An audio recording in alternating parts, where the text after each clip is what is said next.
Cian Tully and I'm a criminal justice major. I'm Bella Kleiner, I'm also a marketing major. I'm Anna Monaco, I'm a photography major. And I'm Cameron Stewart, and I'm a marketing major, and this is our presentation on Patagonia.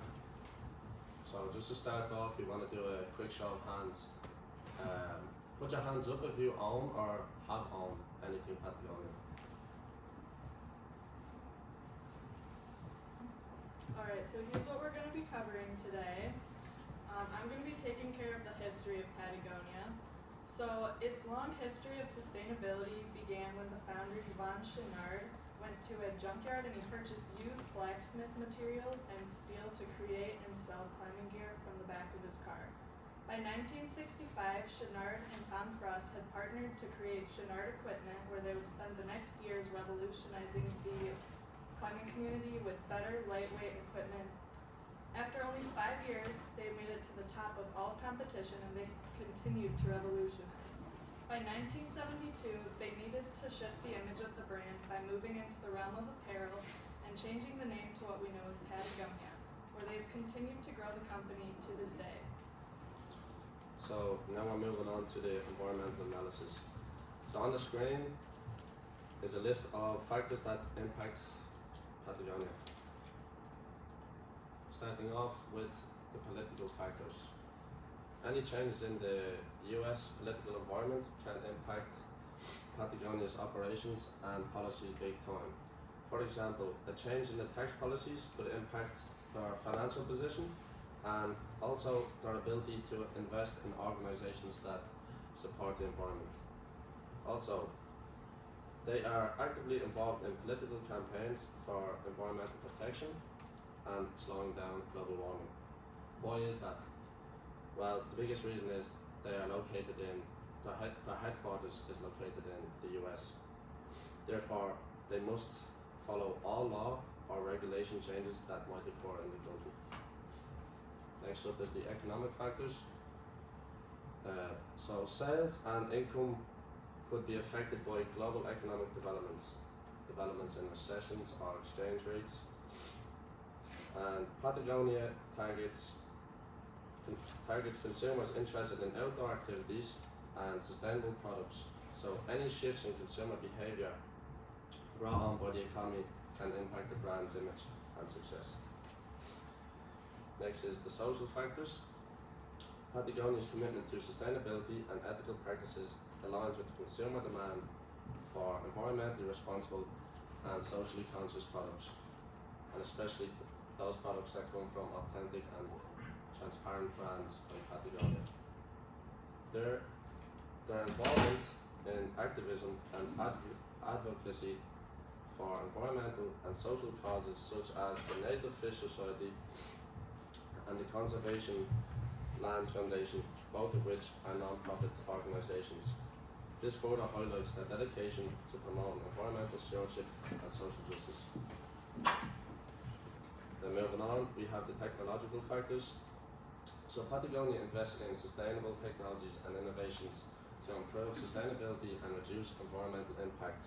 Examples of this is them using recycled materials, donating to the 1% for the Planet movement, and also promoting repair, reuse and recycling of its products through the Common Threads initiative. They also maximize on their online marketing and e-commerce. An example of this is that they have implemented cybersecurity to protect their customers' personal and financial information.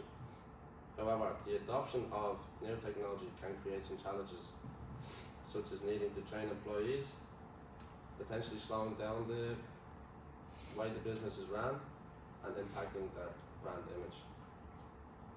Next up is the legal factors. Regarding labour, environmental protection and business operations, Patagonia must abide by US laws and regulations. They have faced legal challenges related to labelling and advertising claims, as well as lawsuits related to environmental and social issues. An example of this is back in 2018, Patagonia sued the Trump administration for reducing the size of 2 national monuments in Utah, arguing that it was illegal. Therefore, it's very important for Patagonia to stay up to date with any legal changes in the country. And finally we have the environmental factors. First things first. Patagonia's commitment to environmental protection and sustainability is evident in the production design and manufacturing process. Therefore, any negative impact on the environment could drastically damage their reputation and even lose customers. An example would be their delivery methods. They are spreading carbon emissions via vehicles, but what can they do in the modern age about this?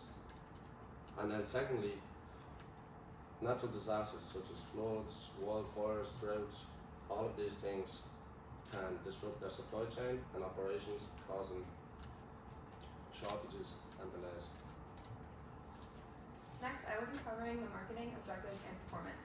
First off, I wanted to show Patagonia's mission statement to show that their main focus really is the environment. Patagonia promotes anti-consumerism, and they do this by using cause marketing. Some examples being their campaigns and programs. For one example, I put the Don't Buy This Jacket campaign. Patagonia's ideology is to lighten our environmental footprint. They promote that everyone should consume less, businesses need to make fewer things, but of higher quality, and customers need to think before they buy. Buy what they need and not only what they want. Another example is the Worn Wear program. They offer this on their website. 85% of the clothing ends up in landfills and gets incinerated. Patagonia's Worn Wear program allows items to be repaired, and customers can trade in gear when it is no longer needed. They can also purchase the repaired items on their website. They also have Patagonia Action Works offering on their website. This program supports activists to find solutions to environmental crises. They connect individuals with environmental organizations to take action on pressing world issues. Some examples of getting involved would include attending events, signing petitions, volunteering, and donating. Next, I will be talking about their target market. Who will be purchasing Patagonia's products and getting involved, and that would be their target market. This includes those who enjoy the outdoors and maintain an active lifestyle, aged 18 to 35, consumers with disposable incomes who value quality products and are also environmentally conscious. Next is the marketing mix, which is the 4 Ps. The first of the 4 Ps is product. Patagonia's items are made from quality materials and they maintain their product quality. Their products may also have emotional benefits to consumers due to their cause marketing and the environmental impact consumers are supporting when purchasing from Patagonia. All of their outdoor gear is also easily accessible due to the provided step-by-step instructions. Next is price. Patagonia has premium pricing for some product lines, which encourages them as a favorable brand in target consumer groups.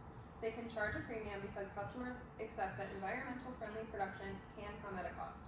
They also adjust the prices based on the local culture and currency. The last of the 4 Ps is place. Patagonia has licensed stores globally, with 2,379 of their retail stores being located in the United States. They also offer their website and social media platforms. Their products can also be available in super and hypermarkets. For example, in Marquette, you can find Patagonia at stores like Downland Sports and Guess's. The last of the 4 Ps is promotion. As mentioned before, Patagonia promotes environmental campaigns and programs, such as the Don't Buy This Jacket campaign that I mentioned before. They are active on their website, Facebook, Instagram, and Twitter. They also offer a loyalty program. Like other retail companies, once you sign up, they will send promotional emails and offer money and coupons when spending money on their brand. Next up, I'll be covering the SWOT analysis for the Patagonia company. There are many strengths that Patagonia has. As stated before, they are very environmentally friendly. They are very active in the global warming movement as well as healing the planet. They also have strong international presence. Not only do they have 70 plus retail stores outside of the US, they also own many factories, farms, and mills internationally. Some weaknesses that the company has are few, but still they have them.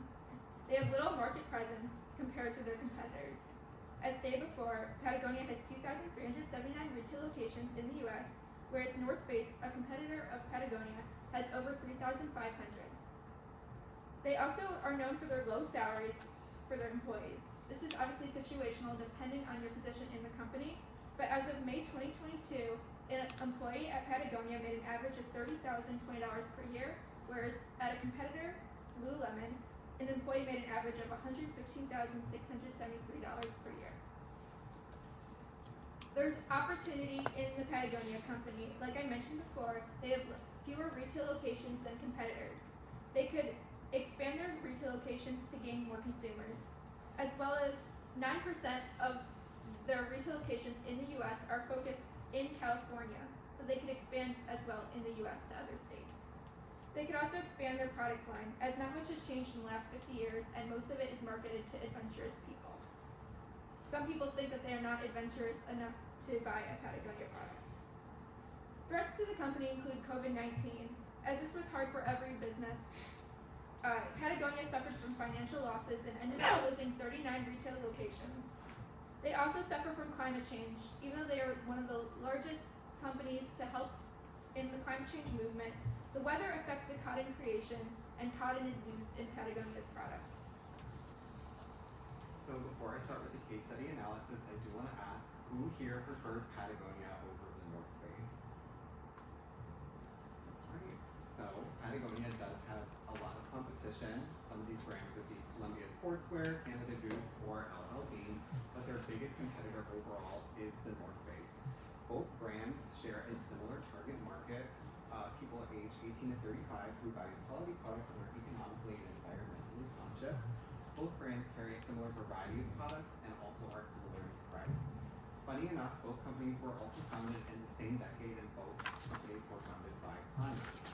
So 75% of the North Face's products were produced from materials which were ethically sustained, which is a lot compared to a lot of companies out there today. And this is a lot until you notice that Patagonia's products are made by materials that were almost 90% sourced from ethical materials. And another win for Patagonia, they introduced the 1% Earth tax. This 1% tax on all of their products is donated to dozens of environmentally conscious and eco-friendly organizations with the goal of a greener Earth. The North Face, in comparison, doesn't have any sort of fund or tax that is used towards these movements. 39% of Patagonia's factory workers are making a living wage, which should be more, and this is until you notice that only 2% of the North Face's factory workers are making a living wage today. The North Face similarly has faced a lot of controversy when it comes to their factories and working conditions. The company has reported multiple code violations and harsh working environments across all of their factories.